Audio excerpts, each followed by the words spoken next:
Before we start this video, I want to make something very clear. This video is not a knock on Colin and Samir. This video is not a knock on any creator that is doing reporting or doing podcasts on the future of YouTube, on AI, anything like that. I think Colin and Samir are great creators. I think the amount of help they've given me personally as a creator, going from 0 to 700K subscribers, has been immense, and I can never pay them back enough. In this video here, they are doing some reporting on the future of YouTube. They went to a conference where effectively the CEO of YouTube and a lot of executives at YouTube talk about the future of YouTube in the scope of 5 to 50 years from now and what YouTube looks like in the future. A video called YouTube is About to Change. Before you watch this video, do me a favor, go watch their video. I want you to watch it end to end and then kind of get your own personal thoughts on it. Now, I did this morning because it's Saturday. I always use the weekends to kind of get a better insight into what's going on in the world of YouTube. And I personally found this video extremely disturbing. Now, if you've watched this channel before, maybe you haven't. If you haven't, welcome.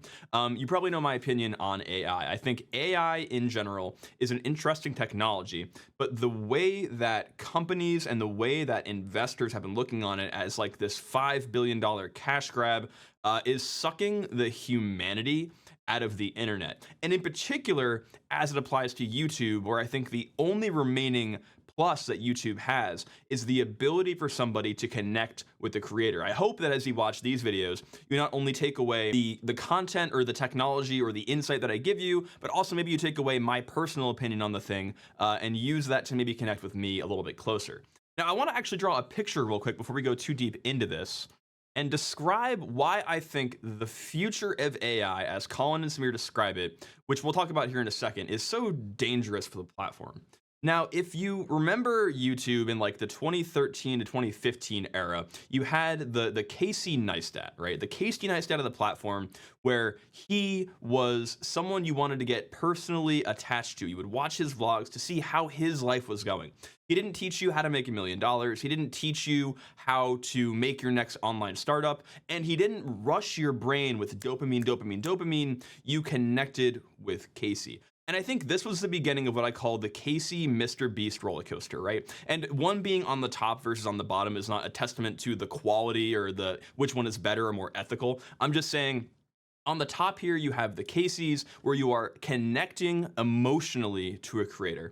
And then on the bottom, and again, bottom not a bad thing, just kind of how, sine waves look, you have the Beast, the Mr. Beast, where Casey was connection to a creator, and the B is the kind of dopamine rush, boom, boom, boom, retention editing. How much content can we shove at you as fast as possible?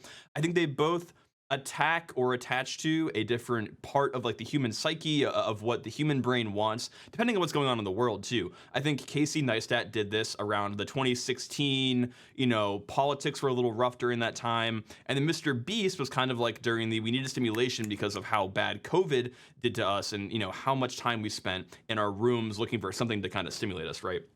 And so with the onset of another political period and with the onset of, and again, Mr. Beast has not fallen off, but I think just emotionally, people are striving for something new. We are looking for another Casey. I think we are entering another Casey Neistat era of YouTube where humans want more connection. You have to remember, almost the entirety of human psychology is wired around the tribalism of human beings, where they want to emotionally and socially attach to other people, to tell rumors, to tell stories, to be a part of a tribe, right? That's how we're wired.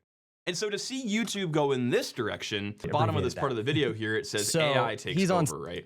Now, at this conference, Mark Zuckerberg was actually there. This is a YouTube conference, but Mark Zuckerberg was there to represent Meta. And they did a showcase of a creator where YouTube trained a model off of his likeness, and then Mark Zuckerberg was able to have a conversation with him. Let's watch this real quick. He is essentially FaceTiming the AI video version of him. And Zuck is having a conversation with the AI avatar version of Don Allen. Congrats on the new book that you just released. What's the main thing that you're hoping that people take away from it? That's not him. Now it's doing the model. It has to like query what they want to talk about. The main thing I want people to take away from my book is... And yeah, it takes a little bit of time. Now, if you are a human being watching this video, I don't see how you could see that as a good thing. I don't understand how YouTube as a platform that has become popular in the last 10 or so years, almost exclusively off of human connection, off of learning the stories of people, off of connecting to people going through journeys, like Michelle Kerr, for example, who makes videos about she tries new things, or Casey Neistat, where he's going through his life as a entrepreneur, or a husband or a boyfriend in New York. And to push the platform towards, let's have AI models of creators be accessible to viewers. And they go even a step further here in this video. They talk about how YouTube wants to, instead of searching for content that a person has created, they are offering the idea that maybe in the future we can put into a search bar the kind of video we want to watch, and then have AI generate the video as a function of the model trained by the creator's content. Now, again, if you are a human being that wants to connect to a person, or wants to go onto YouTube to have some kind of, discovery or emotional connection, I don't see how anybody would want this feature. I don't understand why anybody wants it. And in this video, they also talk about, does the average user care that they're watching AI-generated content, right? Is it even a problem for people? Do people even care when they're watching AI content? Now, let's watch what their example kind of is. Let's say you're watching a Johnny Harris video. Yeah. And it says made with AI somewhere under it. And you don't know what part of it is made with AI, but it turns out actually the video of Johnny explaining something is an AI avatar version of him, but he's in his set. It looks like him. It sounds like him. And you can't tell. Mm-hmm. But it says made with AI in the corner. Yeah. Do you care? No, you don't. Not really. Yeah. And Johnny, if he's like in Hawaii for shooting a video, but he's like, I wish I was in my set for this one. I'm having trouble getting videos out. Yeah. Right. But then the question becomes,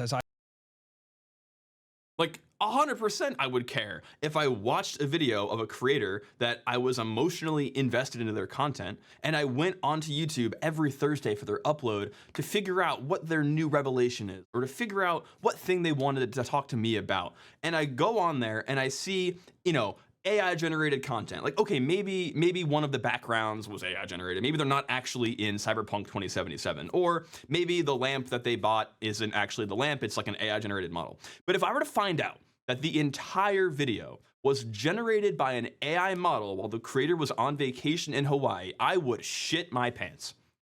There is no world where I would continue to watch that creator's content if I knew they used AI to generate the entire video. Again, I don't want to go down this rabbit hole too much longer. I feel like this is very off topic for me. Maybe no one watches this video. I just think that as a person not only who makes a little bit of money off of YouTube, but also as a person who has been consuming YouTube content since its inception before the purchase by Google, I find this to be very detrimental for the platform. I think if we acknowledge that these kind of waves exist, and we're probably right here, right? We're probably on the bottom of another Casey Neistat resurgence. If we take that and replace the Caseys at the top with AI models, I think this will mark the entire collapse of the YouTube platform. I don't think YouTube will survive another 10 years if it's all AI slop. I think people will associate YouTube with AI content farming and begin to not watch it, much like millennials don't go on Facebook because they associate Facebook with boomers, right? Anyway, normally on this channel, I do programming content. I do make videos about things like software security, cybersecurity, and all the other cool stuff. I actually wrote a fuzzer in Go. I'm learning how to do fuzz testing, which is where you find vulnerabilities in software in Go, both here on YouTube and on twitch.tv/lowleveltv. So if you like any of those things, do me a favor, hit the sub button. I just got really emotional this morning when I was watching this YouTube video by Colin and Samir. And again, I want to reiterate, this is not me shitting on Colin and Samir. I think they're great creators. I just find the content of this video and arguably a little bit of their opinions on this to be slightly disturbing. It feels kind of out of touch, but I'm curious what your thoughts are. Let me know what you think in the comments below. You'll find that in their comments below, not literally, but most of the comments are this is terrifying. I hate this. No one wants AI. No one wants this. What do you think? See you in the comments. Goodbye.